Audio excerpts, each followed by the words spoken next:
Morning students. आज का हमारा टॉपिक है 2 वाटमीटर मेथड। तो आज वो हम स्टडी करेंगे। आप देखिए यहाँ पे हमने 2 वाटमीटर मेथड जो हमारा लास्ट लेक्चर था उसमें अनबैलेंस लोड के केस में हम देखिए यहाँ पर EY अलग ले रहे थे, EB अलग ले रहे थे।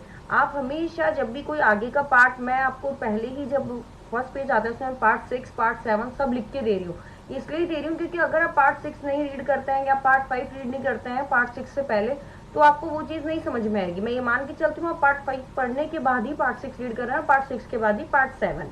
ठीक है, तो पहले आप आगे के पढ़ें, उसके बाद ही इस पे आए, डायरेक्टली इस पे मत आए। ठीक है, तो आगे के पढ़ते हुए हमने देखा था कि जब अनबैलेंस लोड था हमारा तब हम 2 वाटमीटर कनेक्ट कर रहे थे।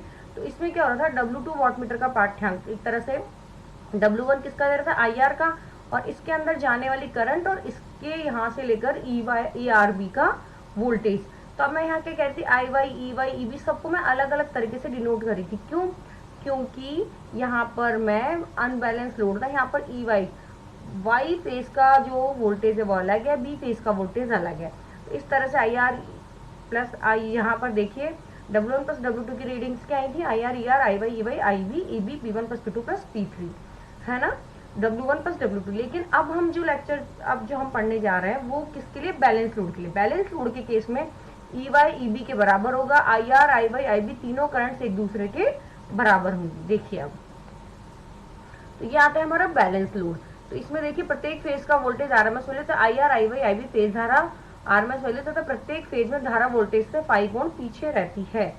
तो यहाँ पर आप देखेंगे कि यहाँ पर जो मैंने लोड लिया है वो लोड कैसा है, मेरा इंडक्टिव लोड है। तो जो मेरी करंट है R फेज की, वो R फेज के वोल्टेज से 5 एंगल पीछे की तरफ है इंडक्टिव लोड में। अगर लीडिंग होती करंट, कैसे पता चल रहा है, क्योंकि क्लॉकवाइज डायरेक्शन है। अगर मैं एंटी क्लॉकवाइज डायरेक्शन में IR को ड्रॉ कर दी, इट मीन्स ये लीडिंग होती और कैपेसिटर उसके अंदर होता।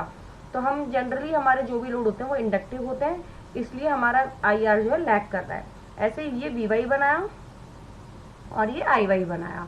ठीक है, अब जैसे आपने यहाँ देखा था, यहाँ हमने W2 में क्या लिया था, देखिए आप W2 वाटमीटर का पाठ्यांक क्या लिया था, EY माइनस EB, क्योंकि EB के रेस्पेक्ट। ऐसे ही W1 के में क्या लिया था, ER माइनस EB। तो यहाँ पर जब मुझे VR माइनस VB करना है तो मैं क्या कर रही हूँ, इनका फेजर डायग्राम को ड्रॉ करके मैं बना रही हूँ। अब यहाँ पर देखिएगा जब मैं बात कर रही हूँ बैलेंस लोड की, तो VR और VB जो है वो इक्वल लेंथ के होंगे।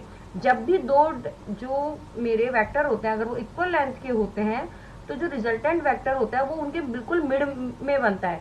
तो अब देखिए ये जो लाइन है VR VB का मैंने माइनस VB बनाया, तो ये एंगल टोटल कितना है, यहाँ देखिएगा ध्यान से,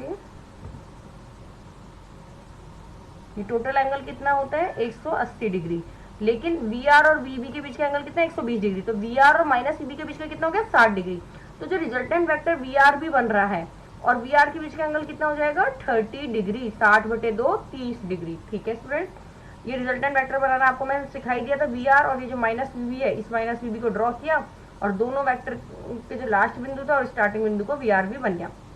इसी तरह से मैंने क्या बनाया, VYB। अब आप देखिए पढ़िए यहाँ पे, माना कि संतुलित प्रेरक लोड स्टार में संयोजित है, VAR VY VB क्रमशः प्रत्येक फेज का वोल्टेज RMS वैल्यू है, IR IY IB भी RMS वैल्यू है फेजेस की। ये IR IY IB क्या है, फेज। ठीक है, लेकिन अगर मैं स्टार कनेक्शन बना रही हूँ तो IR IY IB क्या हो जाएगी, लाइन करंट भी हो जाएगी, और जो लाइन वोल्टेज क्या हो जाएंगे, VRB लाइक और VYB। ठीक है, अब W1 वाटमीटर की धारा कुंडली में धारा कितनी है IR, और W1 वाटमीटर की विभव कुंडली के आकार वोल्टेज कितना है VRB, जो कि कितना लिया मैंने VR माइनस VB। ठीक है, अब देखिए ऐसे ही W1 वाटमीटर का पाठ्यांक कितना आ जाएगा, IR VRB और उनके बीच का कोसाइन एंगल। तो कॉस एंगल देखिए निकाल के देखते हैं हम कितना आ रहा है। तो ये IR है और ये VRB का एंगल निकालना है। तो देखो VR और VRB के बीच का एंगल टोटल कितना 30 और VR IR के बीच का 5। तो IR और VRB का कितना हो जाएगा 30 माइनस 5। ठीक है, तो W1 वाटमीटर का पाठ्यांक आ गया IR VRB cos 30 माइनस 5। इसी तरह से हम W2 का निकालेंगे। तो जब W2 का निकालेंगे तो देखो IY और VYB, तो यहाँ देखिए ये एंगल कितना हो गया, ये 30, तो ये हो गया, और ये +5, तो ये 30 + 5 आएगा। तो W2 वाट मीटर का जो पाठ्यांक आएगा वो कितना आएगा, ये देखिए IY VYB cos 30 + 5। चूंकि लोड संतुलित है, जो मैं बार बार आपको बता रही हूँ, इसलिए VRB VYB किसके बराबर हो जाएंगे, VL के, क्योंकि जितने भी लाइन वोल्टेज है सबकी वैल्यू सेम होगी, लाइन करंट की भी सेम होगी, और आपस में फेजेस की भी सेम होगी। तो IY IR IL इक्वल हो जाएंगे, तो W1 की वैल्यू हो जाएगी VL IL cos 30 - 5, और W2 की वैल्यू हो जाएगी VL IL cos 30 + 5। ठीक है स्टूडेंट्स, अब आप देखिए यहाँ पर IY VYB सबको मतलब IL लिख दिया, और VYB हो चाहे VRB हो, बैलेंस लोड के लिए सबके हो गए VL हो गए। अब W1 + W2 को आप ऐड कीजिए, तो क्या होगा, VL IL cos 30 - 5 + VL IL cos 30 + 5। तो देखिए cos A - B का फॉर्मूला क्या होता है, cos A cos B + sin A sin B। जब यहाँ माइनस आता है cos में, तो इसमें ये कैसे खुलता है, इसमें प्लस आता है, और जब यहाँ cos A + B होता है तो क्या होता है, cos A cos B - sin A sin B। ठीक है, तो मैंने जब इनकी वैल्यूज रखी यहाँ पर, तब आप देखेंगे कि sin 30 sin 5 से -sin 30 sin 5 कट जाएगा, तो क्या रह जाएगा, cos 30 cos 5 + cos 30 cos 5, तो कितना जाएगा, 2 cos 30 cos 5। अब cos 30 की वैल्यू कितनी होती है, √3/2, तो वैल्यू पुट कीजिए √3/2, तो 2 से 2 कट जाएगा, और ये कितना देगा, √3 VL IL cos 5। अब मैंने आपको क्या बताया था, जो 3 फेज जो मेरा होता है, जब मेरा ये देखिए आप W1 + W2 √3 VL IL cos 5 हो गया, तो 3 फेज सर्किट के अंदर पावर मेजर करने में सिखाई थी मैंने। तो जब फेज वोल्टेज फेज करंट लिखते हैं तो कितना आता था, 3 V phase I phase cos 5, और जब लाइन के टर्म्स में लिखते थे तो कितना आता था, √3 VL IL cos 5। इसका मतलब है कि 2 वाट मीटर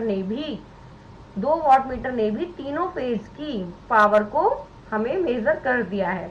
इसी प्रकार W1 - W2 VL IL sin 5 हो जाएगा। कैसे होगा ये देख लीजिए आप इधर, W1 की वैल्यू क्या है, अब यहाँ देखिए, यहाँ माइनस साइन जब आ जाएगा तो यहाँ ये तो प्लस प्लस हो गई, यहाँ जब माइनस लगाएंगे इसकी जगह माइनस आएगा, तो ये cos 30 cos, ये वाला cos वाले साइन कट जाएंगे, और sin 30 sin 5 और sin 30 sin 5 बच जाएगा।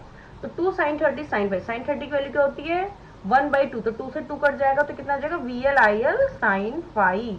तो वही चीज यहाँ लिखिए, W1 - W2 VL IL sin 5। अब आप देखिए समीकरण जो 2 है उसमें समीकरण 1 का भाग देने पर, क्योंकि हमें क्या चाहिए, tan phi, और tan phi का फॉर्मूला क्या होता है भाई, sin phi / cos phi। तो इसलिए हमने जो समीकरण 2, मैं इसको समीकरण 2 नाम दूं, तो इसमें मैं नीचे क्या भाग दूंगी, समीकरण 1 का। तो W1 - W2 upon W1 + W2 equal to VL IL sin phi upon VL IL cos phi। तो VL से VL IL कट जाएंगे, तो W1 - W2 क्या जाएगा, tan phi, और ये जो √3 अपॉन में था ये किस में चल जाता है, मल्टीप्लीकेशन में। आप इनका पक्षांतरण करके इनको समीकरण 2 में समीकरण 1 का भाग देके देखिएगा, आपका ये आंसर आ जाएगा।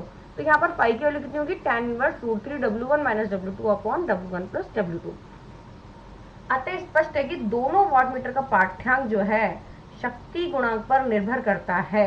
देखिए कैसे करता है वो, देखिए W1 की वैल्यू भी क्या थी, IR VRB cos 30 - 5, तो 30 में से 5 कितना है, कितना घट के कितना एंगल बनता है, तो इस पर डिपेंड करेगा। W2 भी देखिए VL IL cos 30 + 5, तो इसमें भी दोनों वाट का ही क्या हो गया, वो इसके शक्ति गुणक पर निर्भर करता है।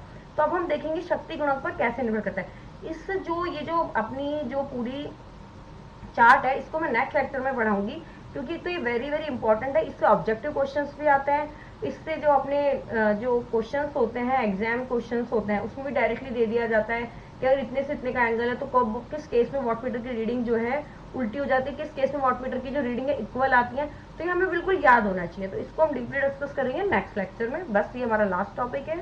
Okay, thank you, bye bye.